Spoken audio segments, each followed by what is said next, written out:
It's time for the final word in sports all across the state. You're listening to Sports Talk with your hosts, Phil Kornblut, Will Pelagic, and the Professor Tom Hayes. You've been waiting all day, so join the show now by calling 800-956-7266. Good evening, everybody. Welcome into a Football Friday here on Sports Talk South Carolina Radio Network. And man, does it finally feel like football season out there. We've hit the halfway point of the campaign. We get a little bit of chill in the air, maybe a little bit of weather up at Clemson tomorrow for the Tigers and NC State. Looking forward to that one. You know, if you're a Clemson fan, you really got to feel shortchanged about the home schedule because they have played nobody at home to this point. They finally get a decent game or a decent contest on paper at least. Hold on. You've been saying all week that NC State is trash and they've played nobody and that they are not a legitimate opponent. I said on paper. Uh-huh. I just said. I said on paper. Uh-huh. So at least it looks good. You know, it looks better than the Georgia Southerns, and no offense, Furman, but come on. You know what I'm talking about here. So they finally get a decent game midway into the season in terms of the on-paper look. And then what do they have to follow? Louisville, stinker. Duke is still Duke. You know, they should just beat Duke for just Zion Williamson's sake. Just because they're still mad at Zion Williamson for dropping him at the last second. I still find it very humorous that they opened up the ACC basketball schedule with Clemson playing at Duke. Yes. You think that wasn't done by accident? Come on. I don't know. Do you think that the ACC really considers Clemson's recruiting as part of what they do when they game plan their schedule? I think the ACC has what I would call the unique sense of humor. All right, let me just get this out of the way. Congratulations, Jackie Bradley Jr., Steve Pierce, and Heath Hembry, South Carolina resident out of Spartanburg Methodist, who have actually signed with USC coming out of high school, or maybe out of Spartanburg Methodist, then went back to Spartanburg Methodist. Whatever. Those are the only 3 members of the Red Sox I am congratulating for making it to the no, the rest of them can go where they can go. I like Alex Cora. But anyway, yeah, congratulations to those 3. You know, Jackie Bradley Jr. made the most of his time. Well, most of his putting the ball in play. He didn't have a very high – he only hit like 200 in the ALCS, but he had 9 RBIs. He had that grand slam. He had another home run, and he gets the ALCS MVP award. Have we ever had – I'm just trying to think. Have we ever had a player from our state? I know Bobby Richardson won World Series MVP. Did he not, Pro? Back in the 60s? I think so. So this might be the first from our state to win a postseason award like that from a playoff situation I can think of off the top of my head. World Series MVP in 1960 for Bobby Richardson. You know, that was a losing they World Series for the Yankees. They lost to the Pirates. Bill Mazeroski. One of the few losing MVPs in World Series MVP history. The thing that scares you about Jackie, and he did this in college too, is that there are some guys that's just clutch. I mean, he didn't hit that well in the College World Series, but when it came down to that last at bat, well, his batting eye was incredible. That pitch he took against Oklahoma that changed Gamecock baseball history. If he's called out on that pitch, the Gamecocks don't win the World Series. No. A lot of things change. So anyway, maybe Ray Tanner is not the athletic director at South Carolina. I doubt it. Maybe not. I doubt that would not have changed. I think he would have still become, because they probably would have won it the next year. They were that good. Anyway, I had to get that off my chest. So, all right. Thank you very much. So, I am happy. You seem somewhat relieved. Well, the one good thing that happened for me last night, personally, I don't like to share my personal feelings a whole lot. I know, but you had to stay up real late to get it, didn't you? And what was it? Well, the Lakers lost. Lakers lost, of course. I knew someone was at that game. But you talking about the slick. What? The NBA has a sense of humor too, because they knew no matter who the opponent was, Portland had won 17 home openers in a row. And they say, stick the Lakers. Here's the other amazing stat from last night. LeBron, at every one of his first games at his stops, never won. Has not won that first game. So, it's a long NBA season. Lakers are going to be better in all likelihood. Still don't think. I like what Chuck said last night. Thank goodness the NBA season is back and we can have the NBA post-game show on TNT. Very much. Do I love that show. And Chuck said they're a 6 or 7 seed in the West, the Lakers. The Lakers? 6 or 7 seed in the West. Even my Knicks beat Pros Hawks the other night. I know nobody cares. Nobody cares about the you might as well talk about the Islanders if you're going to talk about the Knicks. They won last night too. All right, so tonight here on Sports Talk, we got a great Football Friday for you coming up. David Shelton will be here to preview tonight's high school football action, the football filibuster with Governor Hodges, Lieutenant Governor Andre Bauer, Lee Sterling. The Sterling picks of the night to come your way. We'll give you our picks coming up as well. We have some disagreements on some things. Oh, we do. Oh, we very much do. Mike Morgan, a special Friday edition of Morgan on the Move. He was on the move last night for his normal Thursday time slots. We've got him tonight. He's where? He's at Missouri playing. Why is it that Missouri just constantly comes up on this program? That's where we just cannot get away from Missouri. Missouri. He is. He's there for. Let's just move to Missouri. They're a member of the conference now. You got to remember that. He is there for the. They only got in because they needed another. That's not the team they wanted. I know.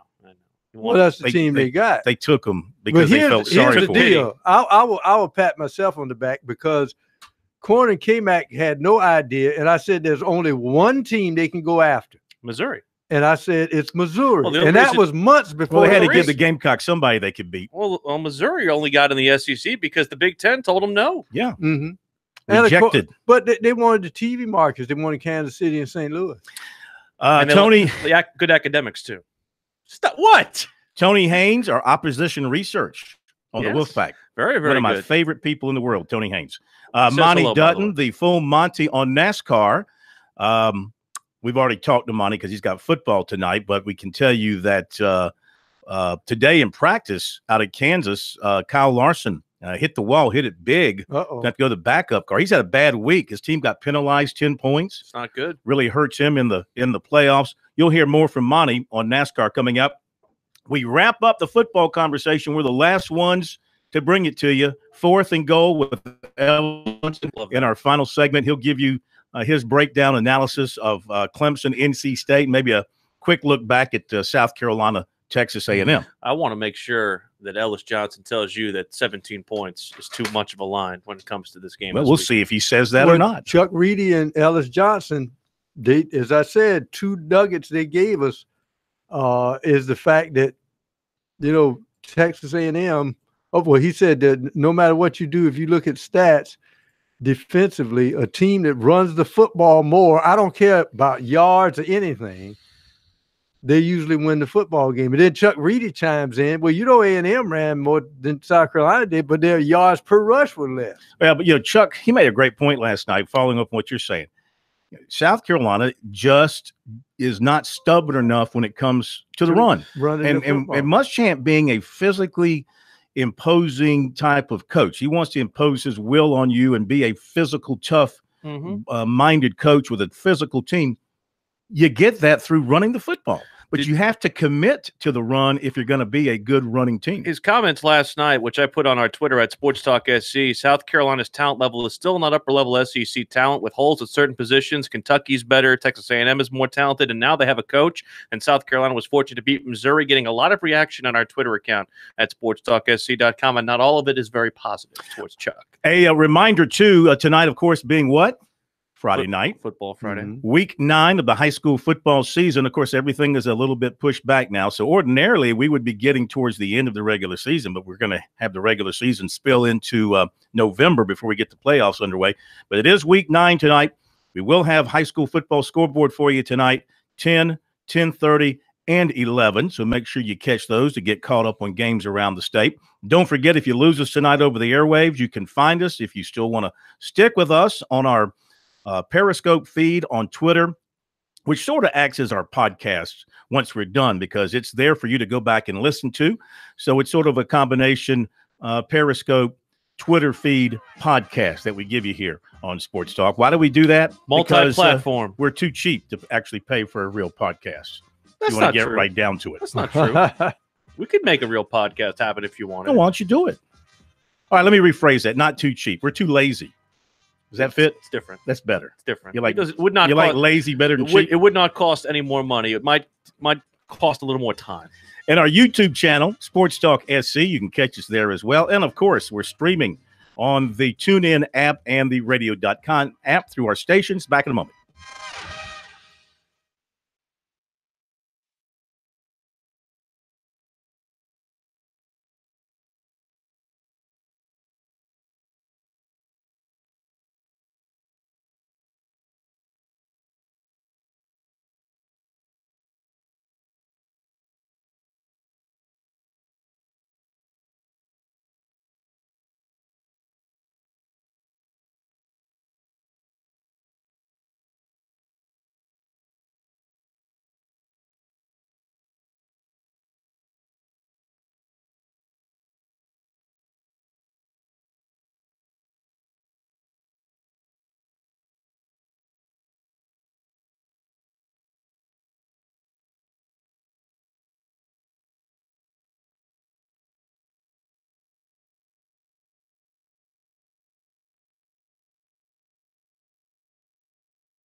This is the place to talk Tigers, Gamecocks, and more. Sports talk across the state on the South Carolina Radio Network. Just a moment, we will do our high school sports report with David Shelton, which is brought to you by Farm Bureau Insurance. Fave rates with Farm Bureau Insurance with all your favorite things like competitive rates, local agents, and great claim service for all your auto, home, and life insurance needs. Get a no-obligation quote today at favrates.com. But first, we welcome into Sports Talk a longtime friend of ours and a guy on a Friday night for many, many years to be walking a sideline somewhere. It's Coach John Day, who has got a big event coming up in Columbia tomorrow, having to do with something we haven't talked a lot about in years, sports cards and things of that nature. Coach, good to have you with us. How are you?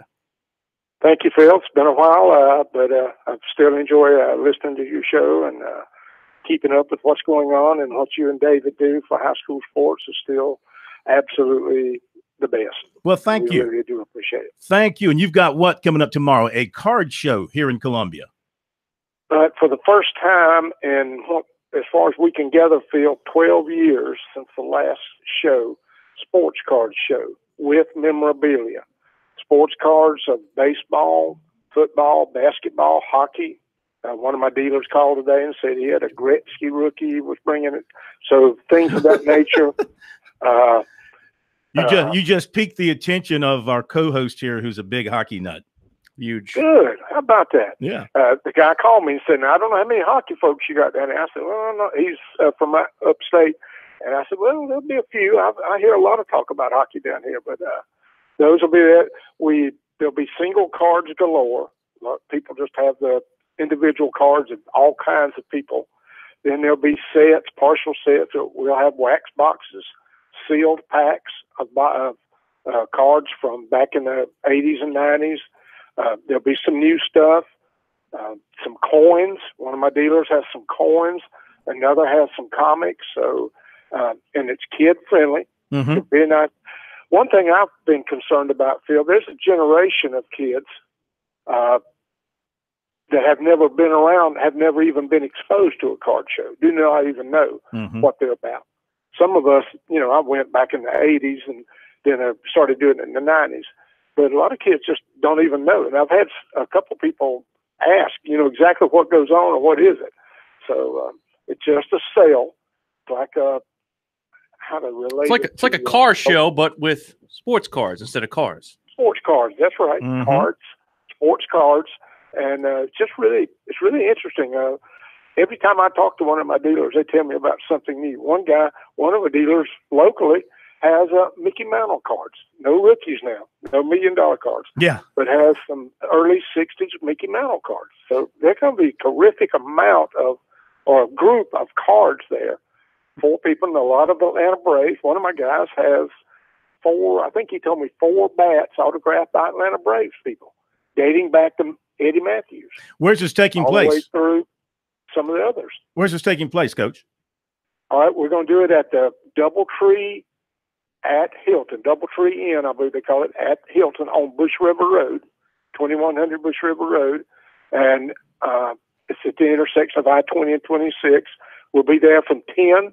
The show will begin at 10, or the displays will be open at 10 until about 4. That sounds great. And it's open to the public, open to everybody, huh? Now. Okay. Free admission. Okay. It's not cost to walk in the door, and parking will be free around the hotel area. Well, good luck with that, and sounds really, really neat. And I'm sure you've picked up the interest here of a lot of people around the state who might be card collectors and don't get a chance to get out to these things very much. So maybe they can get down to see you tomorrow. I certainly hope so. Phil, thank you for the time. Thank I really you. Appreciate it. Yes, sir. Thank you, Coach. I know appreciate it. I know where I'm stopping on the way to Clemson. I was going to say, you're going to go check out that Wayne Gretzky card? Why do you act like hockey is such a novel thing that I like, as if it's like so peculiar? It is, because it is peculiar peculiar around here. Yeah. I've been to, like I've said, I've been to one National Hockey League game, a real game in Nashville, and I loved it. It's a lot of fun. I absolutely loved it. Yeah. All right, let's switch gears and go to somebody who is not a novelty. That would be David Shelton here on Sports Talk of the Charleston Post and Courier and the High School Sports Report. David, how are you? Well, I'm not a hockey fan, I can tell you that. Oh, I know this. Yeah. I think I'm the only person in the Tri-County area, the Low Country, that's never been to a Stingrays game. Even I've been to a Stingrays game. Come on, David. And I will not go. If I want to see a fight, I'll turn on HBO. But other than that, even if Andrew Miller tied you up, gagged you, bound you, promised you a 6-pack of beer, the whole deal, you wouldn't go. No, I love Stingrays games. No, it just ain't gonna happen. My daughter went to one time, and I called her and said, how was it? She said, "Oh my God, it was the best thing I've ever seen." I said, "Who won?" She goes, "I have no idea, but there were 3 fights." And so she really did not know who won the game. So, I have fear of the puck. If you can't follow the puck. I mean, seriously. I would sit so high up. I keep thinking the puck's going to hit me upside the head, like a foul ball in baseball. When I go to a baseball game, I always sit behind the net. I'm not sitting out there where I can get hit. All right, let's get to the games. 4A looks really good tonight. Hartsville, North Myrtle Beach, Greer, East Side, South Point, Ridgeview, Myrtle Beach, Wilson, Belton, Honeypath, Wren. That's where the heat is tonight, I would say.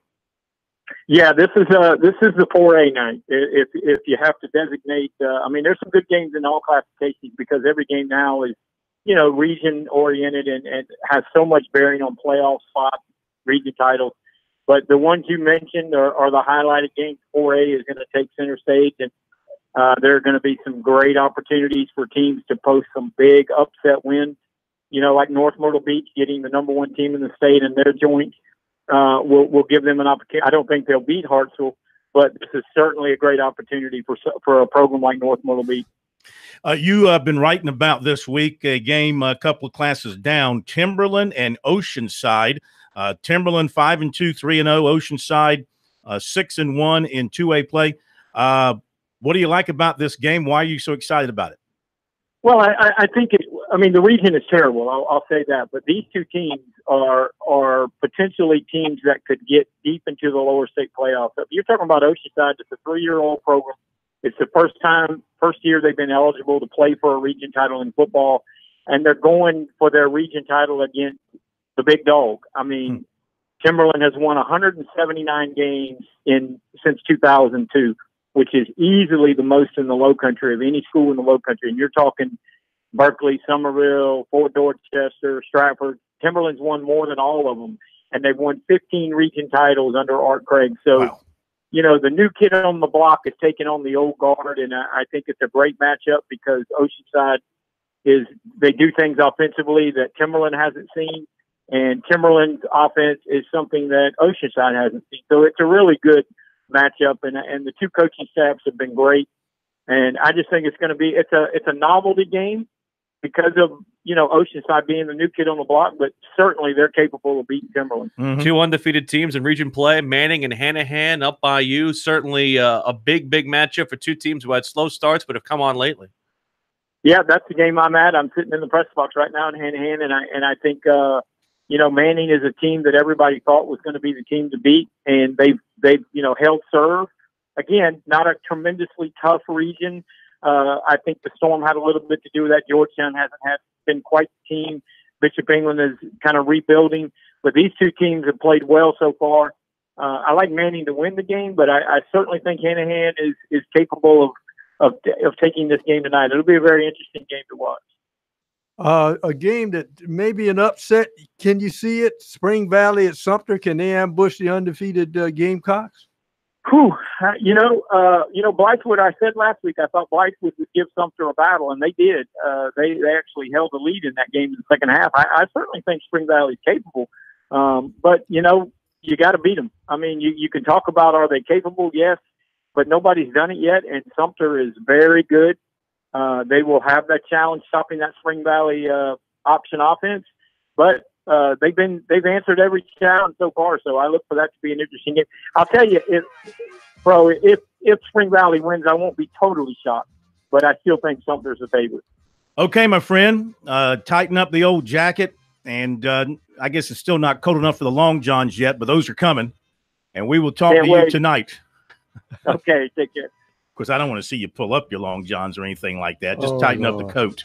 Don't worry about long johns just yet. This has gone way too far. This has gone way too far. We have the football filibuster coming up in a moment.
Thank goodness our mics are not open during our breaks. That's all I'll have to say. Absolutely.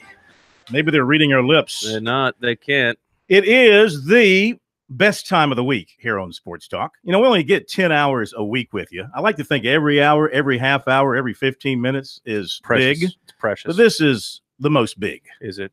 The biggest. As we get to our football picks for this week with the football filibuster, two great Americans, two great South Carolinians, men who gave their time, their service for the good of the state of South Carolina.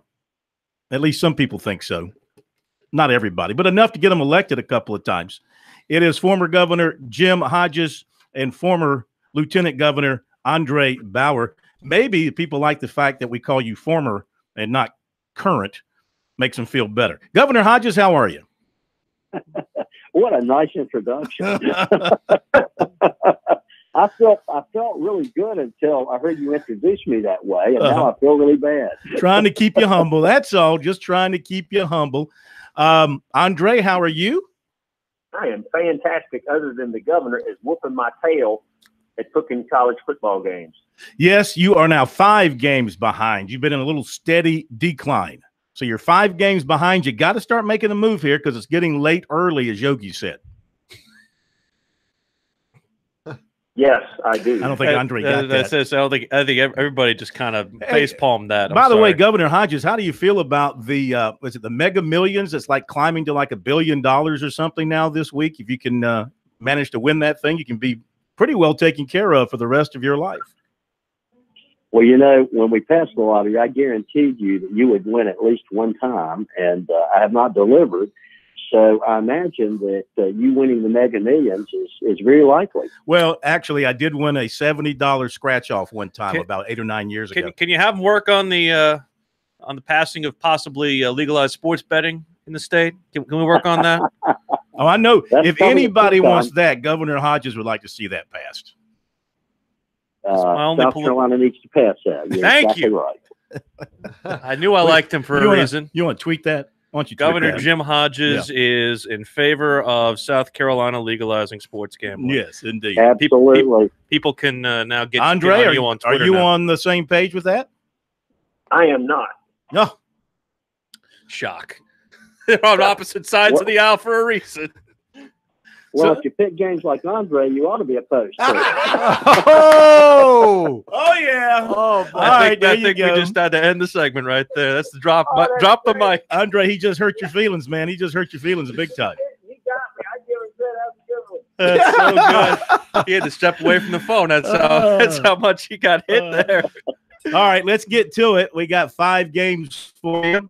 Let's begin with you, Andre. We'll let you try and make up some ground here by leading off first. We've got Alabama at Tennessee. Now, the Vols, after coming up with that win over Auburn, they're starting to feel like their old selves. Is that enough? They're getting 29 against Alabama at home. Andre. You know, last week, that was the only one I was able to beat the governor on, and it took all they could do to get off over the finish line to cover the spread last week.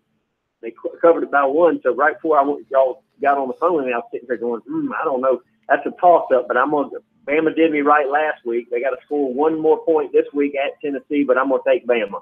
Bama, laying 29, Governor Hodges. Alabama. I've taken the Vols at home. I think they're going to keep it under 4 touchdowns, which doesn't say a whole lot, but I think they're going to – I think it's more like a 20-point game. Big mistake. Big mistake, Governor. Alabama's not going to take it easy on Tennessee. They're just because they beat Auburn. Rivalry game now. They have not come back to where they used to be. Let's go to Mississippi State at LSU. See if this is a dangerous game for LSU coming off a big win last weekend. See what their emotions are like. LSU is laying 6.5. Governor Hodges, Mississippi State, LSU. I'm going to take LSU. I thought they looked really good, and Mississippi State has not been a good road team and has very little offense. So I think LSU will cover this. Trap game maybe for LSU. Andre, what do you think? Gosh, it's 6.5 doesn't seem like enough for Mississippi State. Maybe it's a sleeper, but they stomped on Georgia last week, and of course the governor picked them. I took Georgia, and they didn't need the points. They beat them handily without the points.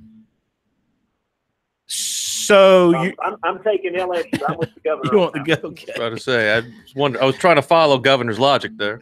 Hey, by the way, if you hear some music in the background, there's a parade going on in downtown Columbia right now. We sit right on Main Street, so you might hear some of the music bleeding over. There's nothing wrong with your radio. Andre, it's Auburn at Ole Miss. Home team getting 3.5.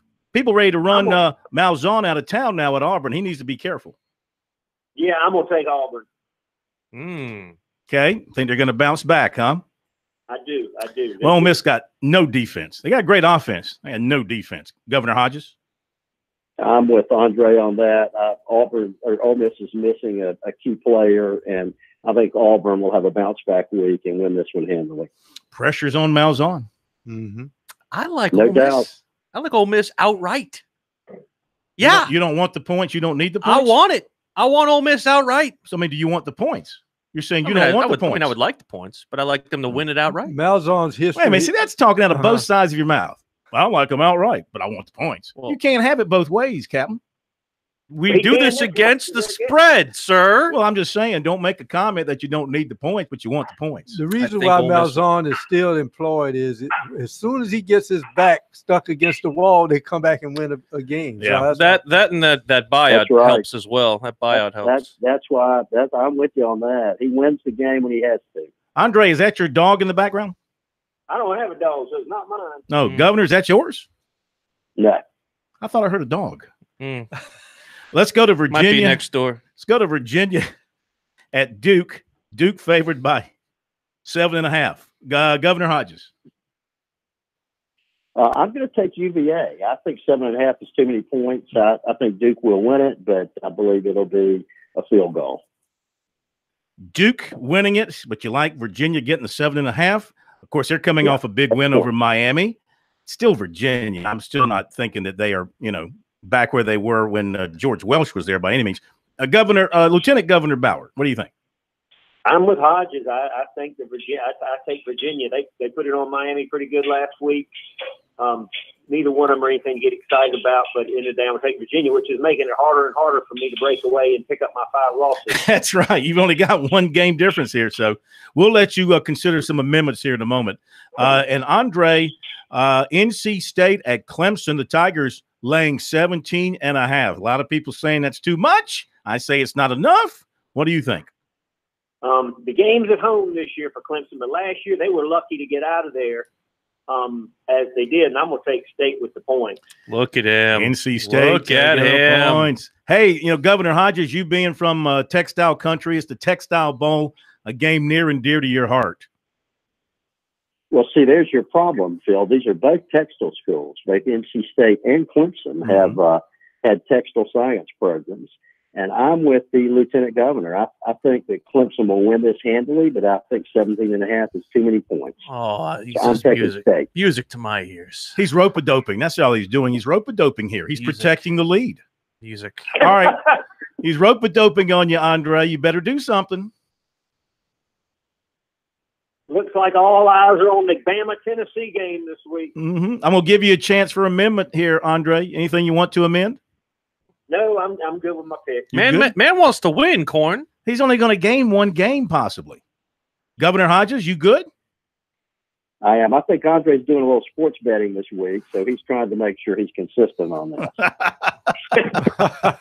In other words, he's following your lead. Is that what you're saying? Well, that might not be smart, but maybe he's doing that. That slam from Governor Hodges is probably going to go down in the Slam Hall of Fame of things that's happened on this program. That was big. Andre will get him back. I have no doubt. He will. Yeah. Guys, we thank you as always. Have a great weekend. We'll talk to you next Friday. See you soon. Bye-bye. Bye-bye. See ya. Thank you, Governor. That was top Lieutenant notch. Governor. It was top notch. Best segment that they've done together. Best segment they've done together. Yeah, I think every segment's good. That's like rating your children. How do you rate one over the other? Easily. Each segment's like a child. Easily. That's right. my folks. So they only differ on Tennessee, Alabama. Governor Hodges likes the Vols at home, and Lieutenant Governor Bauer thinks Alabama will roll. Let's see what the professional thinks. That's coming up.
Time to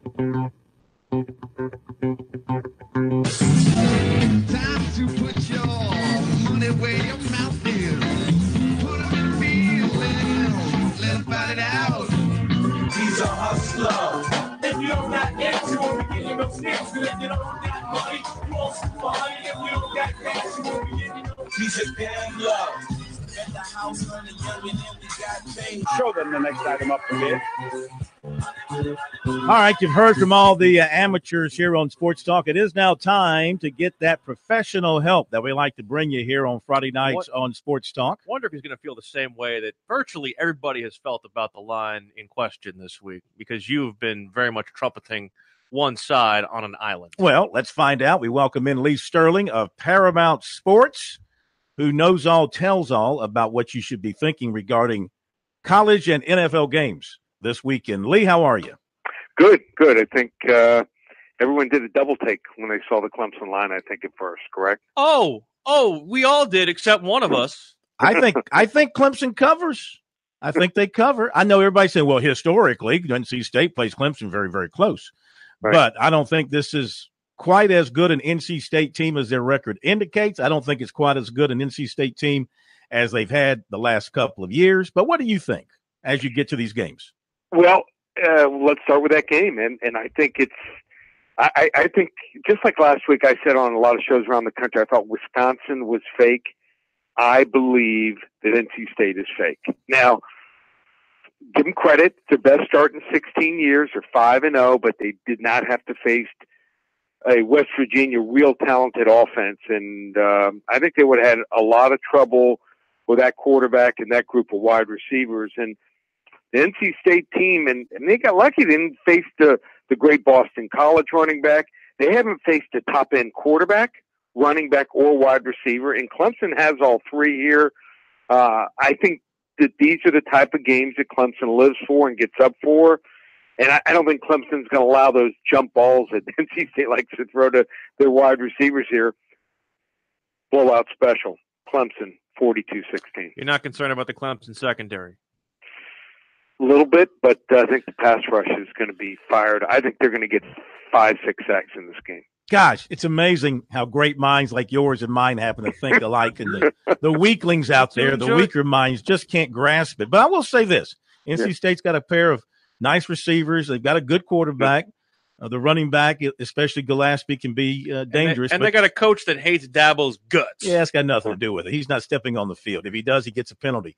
But I don't see them blocking Clemson up front extremely well. I agree with you. I see pressure on Finley. He's not terrifically mobile, especially with that knee brace on. I think they can sack him 4 or 5 times and harass him throughout the game. How about this? I mean, everyone's talking about him as a, potential now late first, maybe early second rounder. This could be the game that determines how high he goes. He could maybe move up to a first rounder with a great game. He could go down to a 4th or 5th rounder if they lose big. So a lot on the line for him. He's going to have to carry him, put it that way. All right, let's go to your other collegiate game of the week. LSU favored by 6 against Mississippi State. Now, is this one of those dangerous moments for the Tigers coming off that emotional win last week? It could be. And they have not had a whole lot of success against Mississippi State the last 4 years. Mississippi State's won twice, and the 2 games that they lost to LSU were by less than 3 points. So, Mississippi State's getting better. I mean, Mississippi State had a 2-week hiccup. They lose that game on the road to Kentucky where they lost their composure. The game was played in a rainstorm, and I think that really helped Kentucky. And then they play a Florida team where the whole coaching staff for Florida knows every kid inside and out, and I think that was a big, big disadvantage for Mississippi State. And now Nick Fitzgerald, he seems to be, close to 100% for the first time, and they ran for 349 yards on Auburn. I think Mississippi State's a dangerous team on offense when he's healthy. Their defense, number 1 run defense in the land. That's how LSU likes to travel. And if you're still not sold, Ed Ogeron, great. And I picked him last week on shows around the country, and I picked him for my service to win the game because he's 6-0 now as an underdog. But as a home favorite, he's just 3-6. Give me Mississippi State. They went outright 20-17. Yep. All right, that would kill LSU's playoff hopes. Let's go to the league. Philly getting better. 4-point favorite against the Panthers. Stunned last week at D.C. Yeah, and it was a bad setup for them in that game. After a big win on the last second field goal, the 63-yarder. Now they just did things wrong in that game last week. You know, they were using too much Cam Newton. In fact, of the 57 plays, 8 rushes to Christian McCaffrey and 1 reverse to DJ Moore. Every other play, Newton was involved in a run or a pass, so you can't be that too heavy on Cam, and I think they will probably realize that when they go back to the films. And for Philly, yeah, they're getting better, but Corey Clement and Wendell Smallwood, I don't think they're good enough to carry this running game. They also you might this could be a potential playoff preview here. Cam versus Carson Wentz. I think he's getting better, Carson, but I don't think he's 100% yet, and I think it's going to be a shootout. I think Philly's going to win the game, something like 35-34, but give me Carolina in the points. Panthers and the points. You got them. As for the game of the week this week, you have selected the Kentucky Wildcats laying 11 against Vanderbilt. Yeah, we're going to see if they can get a blowout here. Had trouble in the past, as they usually get that lead. They go to the Wildcat in the fourth quarter, but will they be leading by, maybe 17-20 going into early in the fourth quarter? Or can this Vanderbilt team, which is they played well on the road, they almost took Notre Dame, can they spring the upset? You want to find out, just call 800-400-9741. Great weekend again. Last weekend in the NFL, we hit another 40-unit play. We're now 35-13 on those plays, going back 10-plus seasons. And our bread and butter, 30 to 35-unit plays, we're now 52-22 since the start of the 2017 season. We have our first blowout special in college football. It'll be a 35 or 40-unit play. You want to hop on board, use coupon code SAVE200, 2 weeks through the end of October. Just $147. ParamountSports.com. It's all available. Or call us here at the office, 800-400-9741. Still skeptical about State. Still. Some people are just hard-headed, my man. Yeah. Yeah, excuse me. They'll learn eventually. Excuse me. Lee, thank you. Have a great weekend. We'll talk to you next week. He'll get his medicine by the end of the weekend. He'll come crawling back on Monday. All right, there you go with Lee Sterling. Had to record that the other night because he was going to be traveling at this hour, so it's good to have him with us and get his thoughts. Let's take a look at the games that we have for this week and where we stand. And, oh, my goodness. Oh, there we go. Okay. I thought I wiped out our season's total, but I got them. Look out. So would have been a good thing for me. This week, let's take a look at the standings. As we mentioned the other night, Fran, 21-14, and Pro, 21-14. You guys lead the way. 19-16 would be me and Alan Smothers, the bad boy. 18-17, Matt, the newsman. And down there in last place, of course, just to get to the bottom, would be Will and Kevin Cohen. Yeah. Okay. So, I'm pretty sure on Alabama, Tennessee, kind of a split bag there between everybody. LSU. I like Bama. Most people taking LSU. Almost everybody's taking LSU, except for Kev Cohen. Auburn at Ole Miss.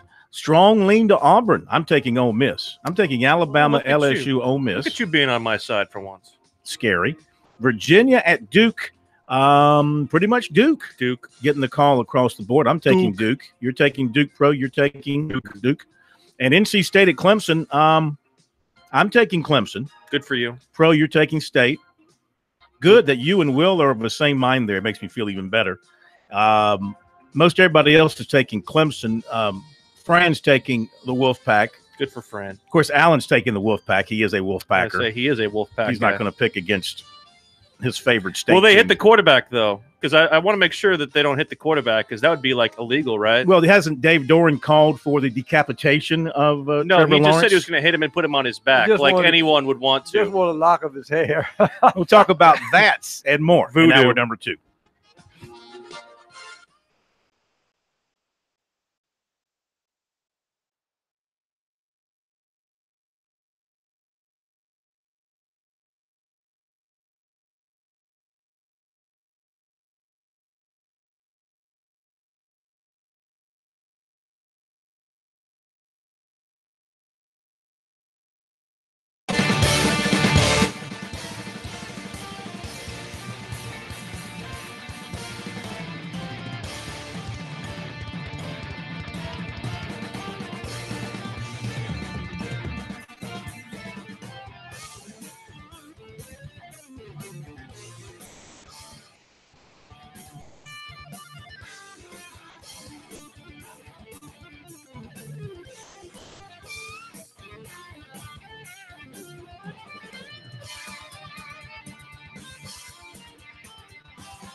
2 of Sports Talk up next with your hosts Phil Kornblut, Will Pelagic, and the Professor Tom Hayes.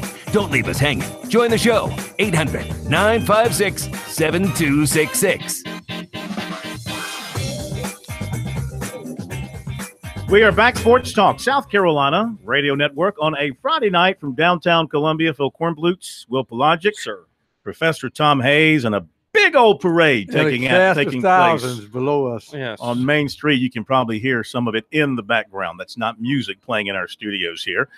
In just a moment, Mike Morgan. Did not format change to reggaeton. We did not. Right. Just a moment, Mike Morgan will join us from Columbia, Missouri.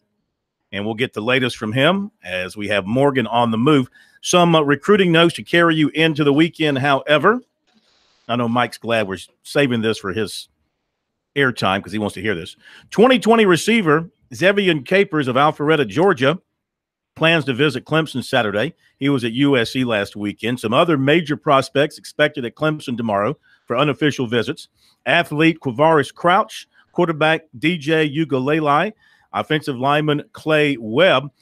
Per Tiger Illustrated, defensive end Jordan Birch of Hammond will be at Clemson tomorrow. 2020 offensive lineman Mitchell Mays of Raleigh also plans to visit Clemson tomorrow. And linebacker Bryce Mullinex of Jacksonville plans to be there. He has a preferred walk-on offer from the Tigers. Clemson target defensive lineman Jaden McKenzie of Wake Forest, North Carolina, plans to be at Tennessee tomorrow if he can work it all out. He's been to Wake Forest and North Carolina for games. He'll take officials to Wake November 30th and North Carolina the next weekend. USC target cornerback Shiloh Sanders picked up an offer from Michigan State, and he also picked up one from Rutgers. Running back Cameron Robinson of Spartanburg says Tennessee and Colorado State are the two schools he's hearing the most from right now. He plans to take officials to both.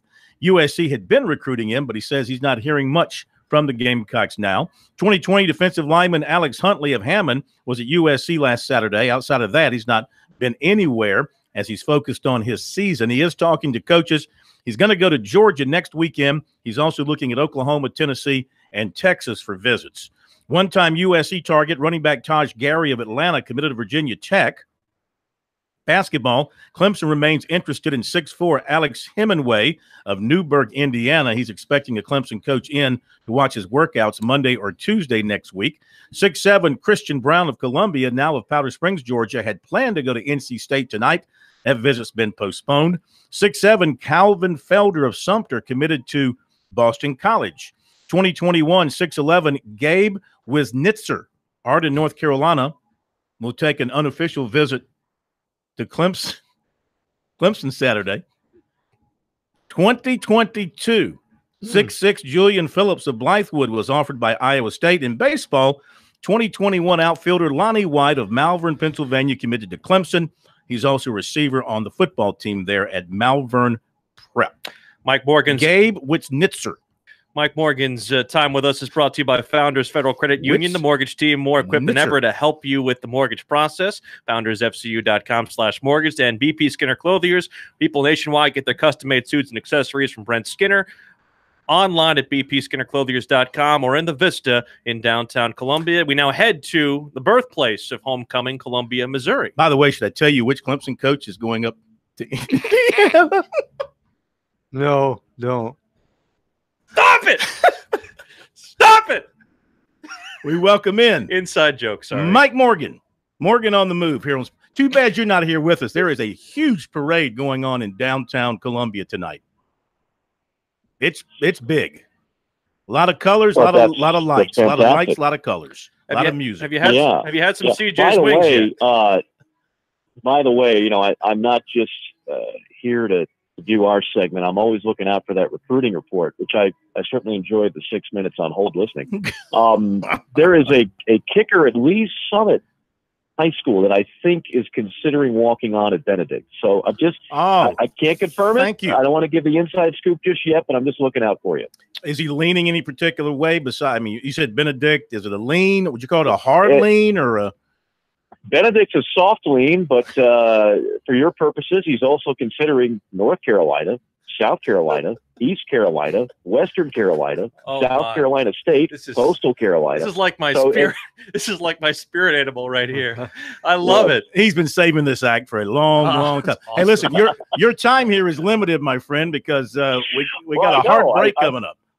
Absolutely. I hate to interrupt the recruiting report with anything else, but we'll squeeze in 90 seconds. What you got? Well, you know what? Let's talk baseball real quick because, you were there when JBJ and Steve – can't believe Steve Pierce is 35 years old now. But I know. You got to feel good. You were being the voice of the Gamecocks in baseball when they were, getting to the World Series with these guys and all that. And to see JBJ in particular get that award last night, pretty special, I'm sure. Very special. I'll just say this. I had Steve Pierce for his 2 years, so I called all 42 of his home runs. He pretty much would have rewritten the record books at Carolina had he stayed, had he been there 3 years. Obviously, he was a JUCO transfer, so it was just a 2-year deal. But probably the best pure hitter I saw in my 10 years calling games. I had 1 year of JBJ, and I just remember the excitement that I saw in Jim Tolman and Ray Tanner's eyes when they were talking about this kid out of Virginia, which, if I'm not mistaken, wasn't the biggest recruit. This was not some kid who turned down a ton of money out of high school like some of the other guys that wound up becoming Gamecocks out of high school. But they just knew they got one. And by that, they got a good one that a lot of people maybe didn't see the same value that they did, and obviously had a great college career. And, both those guys didn't happen overnight. JBJ struggled at the plate, was back and forth in the minors. Steve Pierce had injury problems, back and forth in the minors, but now have been helping to headline that Red Sox surge. So, yeah, it's neat to see. Yeah, I got to ask you, being the lover of baseball like I am, what do you think of what Craig Counsell did, having Wade Miley have the Dodgers turn their batting order right-handed, and then let him pitch to one guy and take him out? I think it's a shrewd move. It doesn't affect Wade Miley at all. And it's a little bit outside of the box. So is Craig Counsell. I understand why he did it. If it worked, which it was working pretty well for about 6 1/3 innings, then it looks like an ingenious move. It doesn't work. And I don't think it failed I don't think it failed, period. They lost the game because they lost the game. Their bullpen eventually imploded, and that's been a strength for them this year. But I thought it was actually a pretty neat move. You are going to face a battle of Tigers and Tigers tomorrow in the other Columbia. How do you feel about that matchup in front of your eyes tomorrow? It's going to be interesting. Drew Lock, who everybody has a first-round draft pick, he set an SEC record last year with 44 touchdown passes. His numbers are down, and this is a Missouri team and program that this was supposed to be a team that maybe was the most talented they've had in the last few years, and here they are 0-3 in the conference, 3-3 overall. Granted, they just had a brutal stretch of games. One of those, of course, was a nail-biting loss in Columbia, South Carolina. But Memphis is a team that should have beaten UCF, which is a top 10 team if you believe the polls. And my point to that is it's a very losable game if you're Missouri. And if you lose this, there's a good chance you don't go to a bowl game. If that doesn't happen, there's a good chance there's a lot of talk about what the coaching situation is. So it's a very big game, one that you don't want to, if you're looking for a cupcake out of conference and you're an SEC team, you don't schedule Memphis. Memphis knows how to win. They're going to be in the postseason for the 5th straight year. They got a running back who averages over 10 yards a carry. So this could put them in a little bit of a precarious spot if they're not able to come through. Barry Odom's former stomping grounds, Memphis. That's why that game was scheduled. That's right. Real quick, got about a minute. Tennessee, Alabama. I know Tennessee feels better about itself after last week's win, but come on. Can they hang with Alabama at all tomorrow? No, they can't. Doesn't mean that they're not still making progress, but nobody is in the class of Alabama right now. If I'm Tennessee at some point, I want to get Alabama off my permanent out-of-division opponent. I don't think it does them any good. They would never consider that, though. That's such a long-term rivalry. It is, but at some point, what are you getting out of it? It's like at least Georgia-Auburn, which is the only other one survival move that has some – right, but that one's at least balanced. This one is not balanced. And so I think Tennessee fans could live without it, to be honest with you. Oh. Mikey, always a pleasure. We'll talk to you next week. Have some CJ's wings, guys. Mike. Have some CJ's wings. Hey, what we got I coming had up? some Booch's hamburgers last night. Oh, like sweet. that. Yeah. Good stuff. Opposition research with Tony Haynes next.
The guys are always checking email. Send your comments or questions to talkback@sportstalksc.com. Now, more of Sports Talk from Columbia's Main Street. Welcome back to Sports Talk, South Carolina Radio Network. Will Palacic here with you as we now delve into our opposition research. Second straight week, we only have one program really to cover with South Carolina Idol. Clemson welcomes in NC State for the Textile Bowl, annual renewal of the rivalry between the Wolfpack and Tigers. Man who covers the Wolfpack and is on the sidelines for the Wolfpack Sports Network, Tony Haynes, joins us. Tony, 5-0. The one thing people keep saying nationally is the fact that the Wolfpack have not seen a team like Clemson, though few teams have. What has NC State gone through to prepare them for this game here coming up on Saturday? Yeah, I think you could say that for just about every team in the country. Not many have seen a team of the caliber of Clemson and maybe a few others in that particular category. But I think NC State is a confident team right now. They know that they came with an eyelash of knocking off Clemson the last 2 years, and it just shows how great Clemson is, because you can play really well, and sometimes even that's not enough.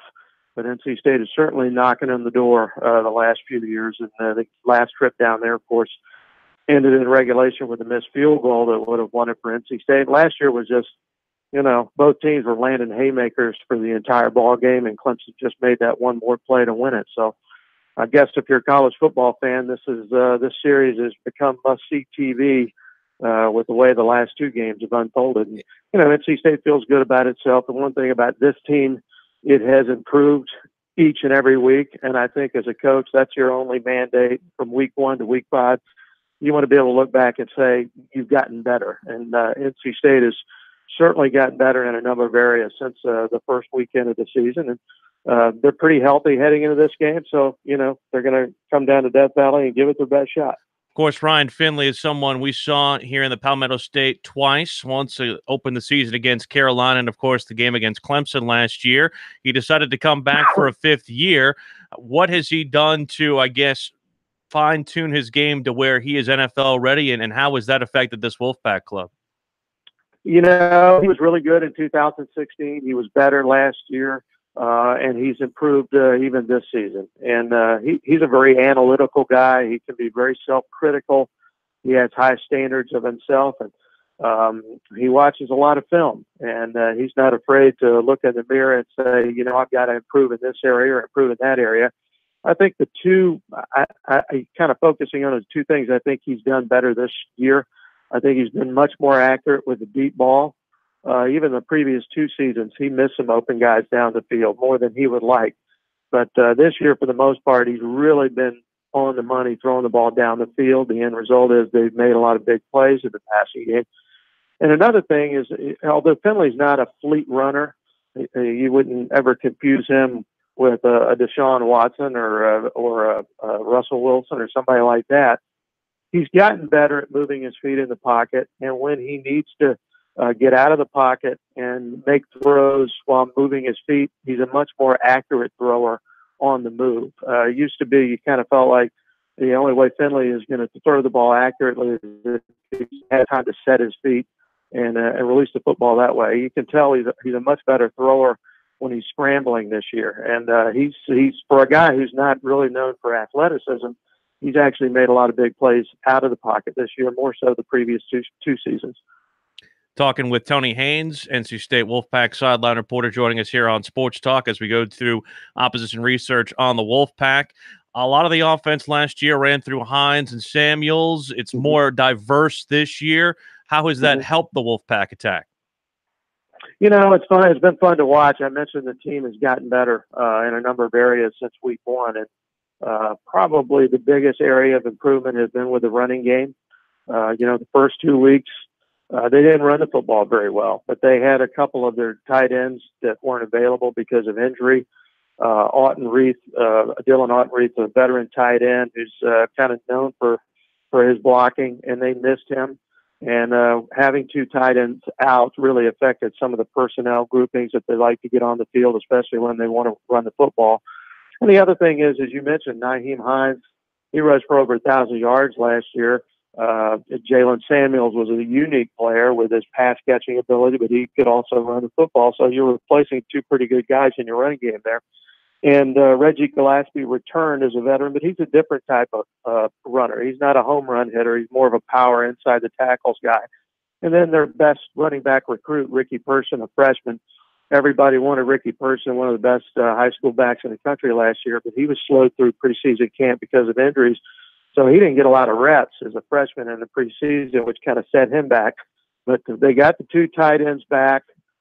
Then Ricky Person got healthy, got some reps. He had a 100-yard game against Virginia. And so, that's something that's clicked the last 2 weeks. They didn't have earlier in the season. They've averaged 200 yards rushing the last 2 games against Virginia and Boston College, which really makes life a little bit easier for Ryan Finley. You know, Tony, looking at first glance at all the stuff that they had on defense last year that is not there this year, you would think the cupboard is bare, but they still have some guys with miles on them on the defensive side of the football. What did the Wolfpack do well on defense, and do they have what it takes to stop what has been a very, very powerful running game for Clemson? Yeah, you could say that again. You know, NC State had star power on defense, as we know last year. All four of their defensive linemen were drafted. Bradley Chubb was the fifth player taken in the draft. So they had a lot of veteran players, many of whom were talented enough to go to the next level coming off that defense. So that's going to be a big question mark for State coming into the season. Although they did have some guys who played a lot last year, but they just didn't have the notoriety as Bradley Chubb and some of those other players you heard a lot about. I think what this team has done is they've played well together. They don't really have a superstar on defense other than, I think, Jermaine Pratt, their graduate linebacker. I think he'll be one of those guys in a discussion for first team All ACC on defense this year. He leads the ACC in tackles right now. He's a guy that kind of split time at linebacker last year, but now he's a full-time player at that position, and he's faster and more athletic than some of the guys that NC State has had at linebacker in recent memory. So he's having a great year. But I think the big thing is this group has just played well together. They haven't made a lot of mistakes. And you mentioned the big plays, like Clemson had all those big plays in the running game at Wake Forest a few weeks ago. This defense for NC State has done a nice job of limiting big plays, and they've done a super job defending the red zone. They forced a lot of field goals instead of giving up touchdowns, which, you know, is obviously very important in football. Now, the big challenge here, of course, with Clemson is going to be, can you continue to limit the big plays, because the Tigers can hit you from a number of different angles, either with the running game or the throwing game. In our final minute, Tony, Dabo and Dave say all the right things in public, as do the players. But is there bad blood amongst this group with these two teams when they get together? I don't sense there's bad blood on the NC State side. I do think that because of the disappointments of the last 2 years, they felt like they were knocking on the door and had a chance to beat the Clemson Tigers, which is monumental, obviously, anytime you beat those guys, because they only lose 1 or 2 games a year. Sometimes they don't lose any. So it's disappointing to put yourself in a position and then not be able to finish, and that's kind of the only thing that's been lacking. So I don't sense any bad blood on the NC State side of things. I just think, especially for their older players, they get this one more shot to pull this off, and they're eager to just get down there and compete and see what happens. But I haven't gotten any sign. I'm around them all the time. I don't sense any bad blood from the NC State side of things. They do relish the competition, and they relish the opportunity to measure themselves against clearly the best program in the ACC. Sideline reporter from the Wolfpack Radio Network, Tony Haynes. Always appreciate the visit. Look forward to seeing you Saturday. I will. Thank you. I look forward to it as well. That's Tony Haynes from the Wolfpack Radio Network. Again, 3:30 Death Valley. That is when Clemson and NC State will kick off on Saturday afternoon. We'll come back. We'll do some NASCAR stuff with Monty Dutton. Still to come, also 4th and Goal with Ellis Johnson to close out the program. One more look at what Clemson and NC State will face off with against each other come Saturday night. Sports Talk continues on a Football Friday next here on South Carolina Radio Network.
The latest on this weekend's race is around the corner. The full Monty on NASCAR is next.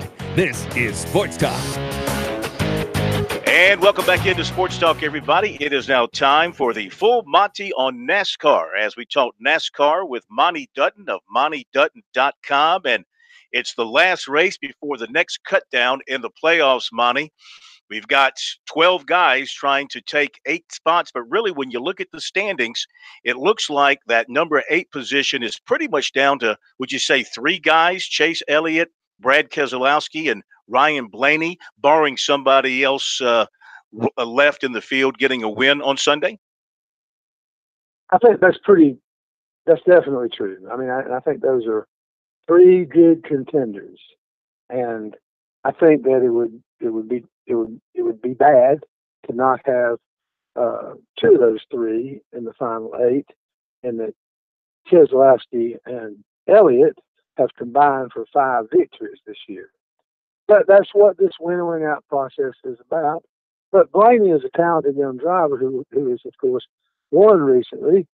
And so, you know, it's just what it's supposed to be. It's supposed to be exciting.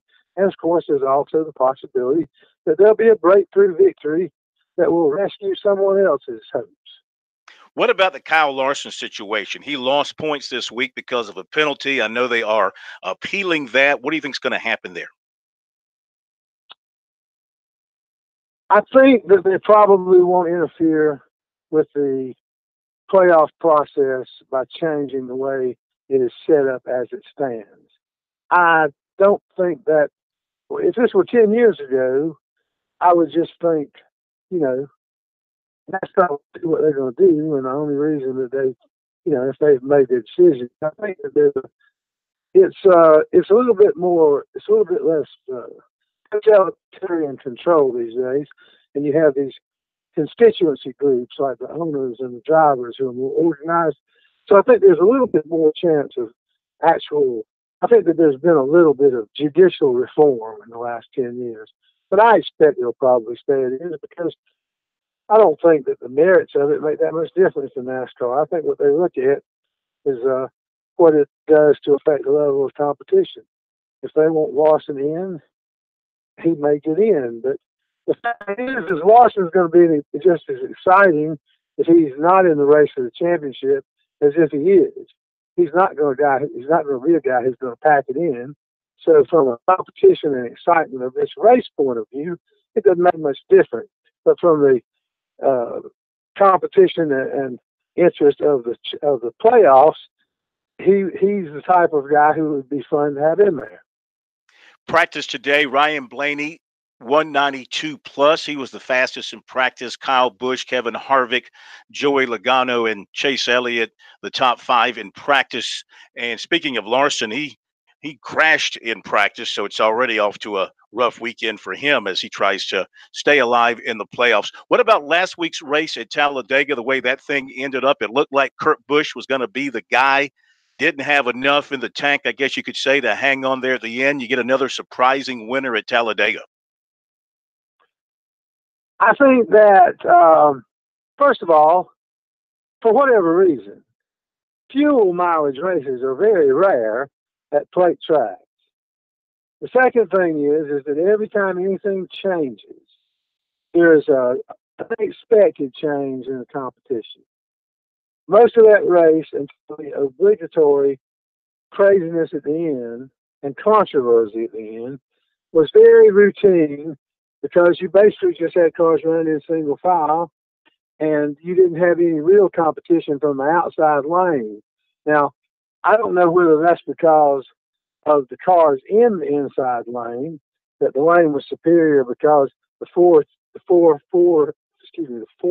Stewart-Haas Fords were at the front and they were the class of the field, or whether some little aerodynamic nuance has made it where the outside lane isn't as effective. And it's probably a little bit of both, but I thought it was pretty, I believe it's one of the rare, there's a poll of whether people thought something was a good race.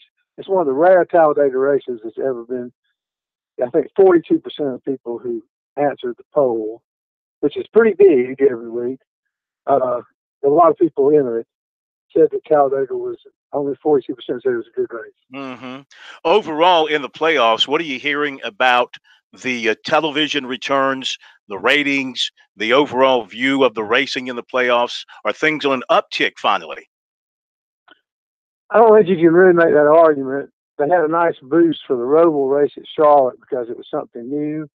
But I do think that there was a really good crowd at Talladega in terms of attendance. But the TV ratings I've seen they're still pretty flat, and if not maybe a little bit down. But I think Talladega draws a big crowd because it's an event. It's something everybody in Alabama wants to go to. You know, they want to hang out and cruise the infield.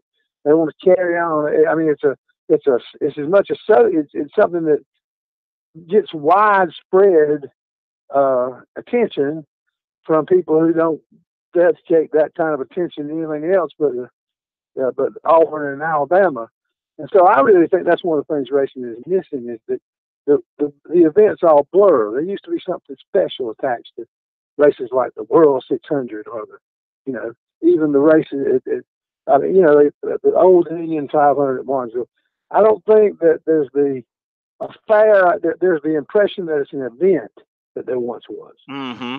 Full Monty on NASCAR here on Sports Talk. So Kansas, tell us about the nuances of this track. What are the crew chiefs most worried about?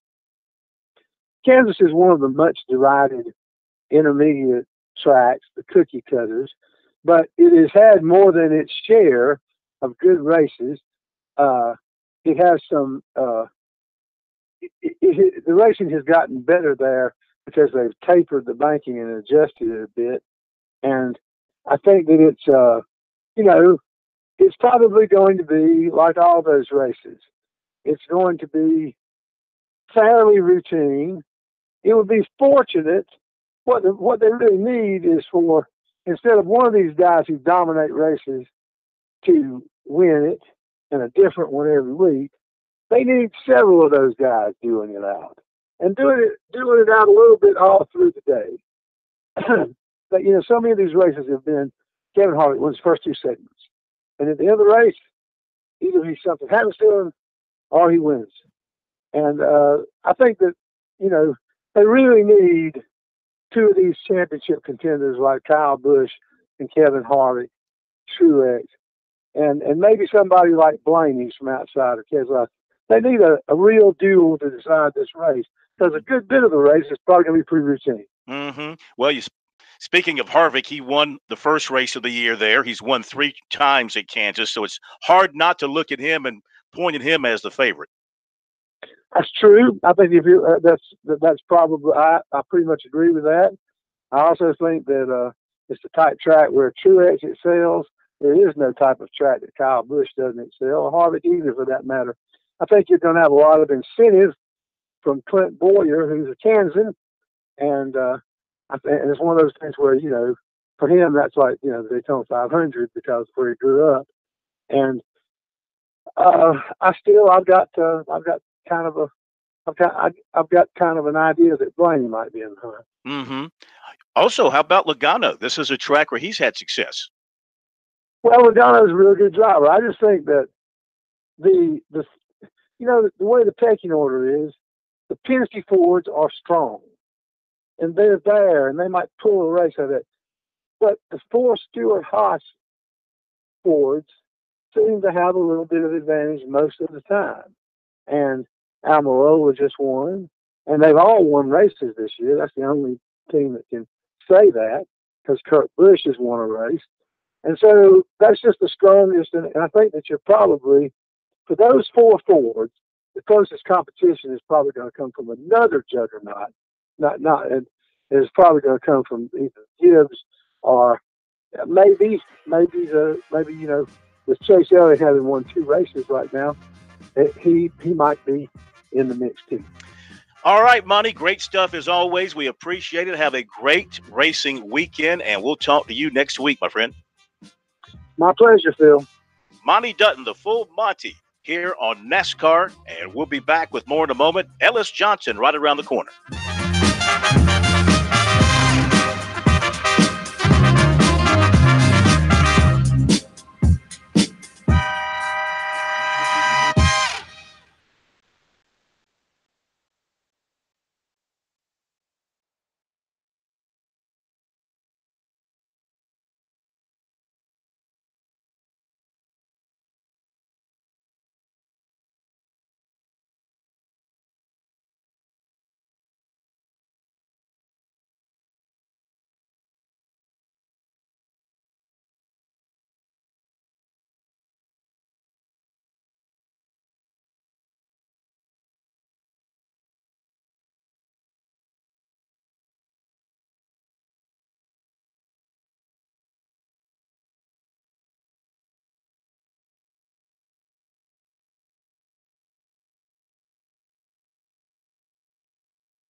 Talk, South Carolina Radio Network. It is 4th and goal with Ellis Johnson. Final chance of the week to talk football with the defense minister known as Ellis Johnson. And where else do you get your own music there, Eli? See, we found you some particular fourth quarter type music there. Well, I did not recognize that song. Now, I was on a show in Tuscaloosa yesterday, and they played the Flintstones, and I recognized that. Well, maybe that's much more hospitable than those people. That's them remembering you from your days at Alabama, I guess. Anyway, good to have you. Where are you tonight? You at a ball game? I'm getting ready to go in the ball game. Ben Lippin is down here playing at Portugal, and my oldest son plays, and getting ready to go in and check that one out. Let me ask you a question. You know, you being a dad, being a longtime coach, now you got a son who's playing football. You know all the talk about football and people fearful of throwing their young men out there because of the various things that could happen. Now, as a dad sitting there watching a son playing, how do you feel? Well, I've never really worried about it. There are a lot of things he does driving a car and other things he could have just as serious a situation occur. I think the coaches do a great job there. I just feel good about it. Could something happen? Of course it could. I understand what's going on across the country today. They say that even Pop Warner numbers of participation are shrinking and people are less interested in having the children play football. But I just don't think it's something. I think we're overreacting to a lot of it, not the part that we're giving attention to it and trying to change and adjust and do things better medically. But I think the reaction to whether people should play the game or not is possibly getting a little bit overdone. Are you seeing from the NFL on down the new rules starting to take hold and players, you know, finally coming to grips and understanding about tackling and keeping the head up and trying to eliminate the spearing and the helmet-to-helmet hit? I know it's tough to do sometimes because it's just the nature of the game, but are you seeing where it's starting to take hold? Well, you know, I spoke to a group down here last night, a sort of an older retired group, sort of a touchdown club, and that question came up. And what I've seen so far in the performance aspect is that too many players are being ejected for things they cannot avoid. Now, there are some intentional uses of the headgear and some intentional dirty hits when a guy's unprotected. Those ought to go severely punished out of the ball game, and when it gets to the pro level, there ought to be severe fines. But I think that some of these collisions that are occurring between the ball carrier and the tackler, they're going to get somebody hurt trying not to tackle with the head. And they're trying their best to keep the head out of it. But you'll see sometimes a guy will lower his pad level in order to hit below the head, and the other kid lowers his pad level, and they have a collision. Mm-hmm. And sometimes the heads hit first, and you can tell neither one attempted to do that. And I think that's being ruled on. I just don't like it. Now, I do like the emphasis on the head injuries, and I like the protocol, the things that have come in to where they are more closely watched and evaluated before they let them back on the field. We'll have to see whether it brings down the actual numbers of CTE incidences. You know, I don't know if that's going to be proven in 5 or 6 years when we have enough data to see if this thing is taking effect, because too often it's not the one collision that a player has in his career. It's that constant bang, bang, bang, bang, bang. Mm-hmm. I mean, they're finding CTE in soccer players because they keep using their head, you know, and hitting the ball. Mm-hmm. So I just don't know if it's going to do what they intended to do, but I'm all for taking the dirty hits and the intentional spearing and all that out of the game. It needs to be gone, and the players that do it need to be gone. 4th and goal with Ellis Johnson joining us here on Sports Talk here on South Carolina Radio Network on this Football Friday. All right, Clemson, NC State this weekend. Ellis, you got to see this NC State team up close and personal against USC last year. What stands out to you when you analyze quarterback Ryan Finley of NC State? Well, I saw something on the ESPN site today, and I didn't read it, but the headline was the best quarterback you don't know. I think he's one of the best that I've watched in the last 2 years. Game management, throwing accuracy, poise in the pocket. He's not a fantastic athlete by any stretch as far as his skill set and his mobility. He's not an exceptionally big, powerful guy or anything like a Cam Newton. But I tell you, he's an extremely good quarterback. It's not going to be a surprise to me if he gets underrated in the draft and ends up being a lot better player in the NFL than people think he is. I think he will be. But he is a very good football player. I don't know if they can protect him well enough against Clemson's front, but if they can, he will definitely produce some big plays for them. Well, for Clemson, the future is now with their young phenom quarterback in Trevor Lawrence. As a defensive coordinator, do you plan on giving him some exotic looks to make him think and adjust on the fly? I would think, Coach, I would think they'd try to do anything they can. The problem in trying to get to Trevor Lawrence, though, is Clemson's got so much balance. Their running game is just tremendously explosive. And so there's only so much you can do, especially on first and second down, to try to affect him. And when it gets to an obvious pass situation, I would assume they're definitely going to try to do some things to get some pressure to him and try to hit him, and probably try to hit him early. He's been injured and taken out of one ball game, and possibly getting to him and being able to hit him and getting tired or getting bumped up and bruised up and have to come out of the game. Maybe that's an objective. I don't know. But I do think it's very difficult to do that to Clemson because their running game's so good. Ellis Johnson here, 4th and Goal with Ellis Johnson every Friday night here on Sports Talk to wrap up the week, reflecting on USC's loss to Texas A&M, and 2 weeks early on that call. Yeah, not projecting anything ahead. Looking back, USC, Texas A&M. What did you see defensively where the Gamecocks had their issues again with a mobile quarterback, Kellen Mond, who not only hurt him with the legs but hurt him with the pass? What did you see the breakdowns there? I don't know if I could comment on the actual breakdowns in assignment or technique or any of that nature. The thing that continues to plague Carolina's defense, and I can't understand it because they do put a tremendous amount of emphasis on it, they're not getting takeaways this year. They got none against Texas A&M. Last week across the SEC, it was the week of the turnover ratio because except for Florida being able to overcome Vanderbilt, all the teams that won big games, Texas A&M, Alabama, LSU, and I can't remember the fourth one, but all of them had no turnovers. Alabama had one, and their opponents had multiple turnovers. And that's really what doomed Carolina. And they dropped, according to some guy, they dropped 4 or 5 very catchable passes. Jake is continuing to be criticized about his accuracy in throwing, but he's hitting some of these guys right in the hands, and they're supposed to be the better group on the field. And they just haven't been consistent, and it's hard for them to understand because I know they're really good players, and they're very competitive. There's not a lack of focus, but they're dropping too many critical passes. And some of them, 2 of them could have been clean-cut touchdowns. We've had a couple people of our respected experts this week, Ellis, say that South Carolina has a talent deficiency. What would you say to those people who say that? I don't know if I'd use the word deficiency. I don't think they've gotten the depth back up to where they want it to be. In fact, I know they haven't. And it's going to take a couple more recruiting classes before it's extremely quality depth. The young interior defensive linemen and the young secondary players were who they were really counting on developing their depth chart. And it's an area where they just have not been able to come along quick enough. So when the 2 big boys inside, Kinlaw and Kiara Thomas have both played very well this year.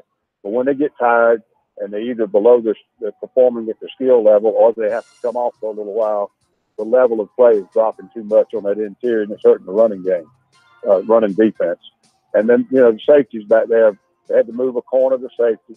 And they had some young guys who were hoping for depth. I don't think it's materialized as fast as they would want it to. And then the other thing that's hurt them, and this is part of football, so there's no use in giving them an excuse for it. There's a difference in reasons and excuses, and I'm giving you a reason. The pass rush has been hurt by the absence of Dennis Waddle. He was without a doubt the best pass rush on the team. They lost him in the very first game, and hopefully he'll be back after this open date. But they've not had him for 5 weeks. Yeah. They've definitely missed him. Coach, enjoy your game tonight. Great stuff. We thank you for finishing the week with us, and we'll talk to you next Friday. Thank you, Phil. Take care, sir. Should we leave for Clemson now? We can get through that crowd outside. I think some of them are gathering outside to get your autograph when you go outside. I hope not. Have pen and pad ready. Have a great weekend, everybody. We'll see you Monday night here on Sports Talk.